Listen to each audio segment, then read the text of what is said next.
saat pada bulan Safar tahun 16 Hijrah, Sa'ad bin Abi Waqqas sudah mendapat keizinan untuk menyerang Madain. Dia berkata kepada pasukannya, kami memohon pertolongan kepada Allah dan bertawakal kepadanya. Cukuplah Allah menolong kami dan Allah adalah sebaik-baik pelindung.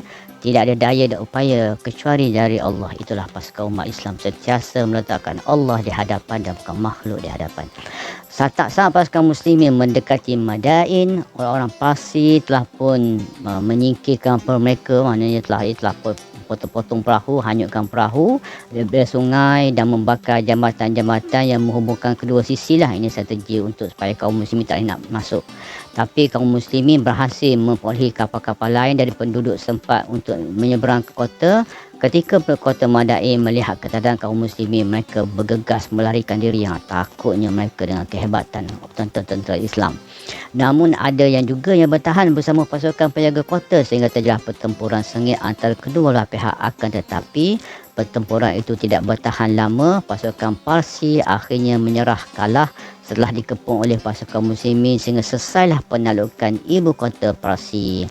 Dengan tertakluknya Madain, benteng pertahanan terbesar kerajaan Parsi telah hancur. Pasukan muslimin pun menjadikan Madain sebagai pusat komando yang mengirim pasukannya ke pelbagai kota lain di Persia. Maknanya ini pusat ketenteraan lah. Madain menjadi pusat ketenteraan untuk melancarkan serangan-serangan kepada sekelilingnya. Dan kita boleh tengoklah apabila umat Islam ni telah pun menyeberang ke Madain, ketika itu raja yang muda yang begitu sombong seperti itu, Yazdajjad ni mendengar khabar jatuhnya kota Sabat dan Bahu Rasir serta pergerakan kaum muslim ke ibu kotanya lah, ke Madain. Dia pun lari, belum apa-apa dah lari dah ke Hulwan. Ketika saat tiba di istana Kisra, dia membaca firman Allah, betapa banyak taman dan air mata yang mereka tinggalkan, juga kebun dan tempat kediaman yang indah dan berbagai kesenangan yang dapat mereka nikmati di sana. Demikianlah kami wariskan semua itu pada kaum yang lain. Ini surah Ad-Dukhan ayat 25 hingga ayat 28. Salman Al-Farisi mengajak kaumnya untuk masuk Islam. Salman ini memang daripada Farisi. Farisi mana daripada kaum Parsi lah. Mengajak kaum masuk Islam dan memberikan mereka waktu 3 hari. Setelah 3 hari berakhir, mereka harus membayar jizyah ni kalau tak nak masuk Islam lah. Masuk Islam atau membayar jizyah. So kita tengok bagaimana Islam juga menggunakan potensi-potensi hebat untuk mengajak kaum mereka sendiri kepada Islam, agama yang mulia.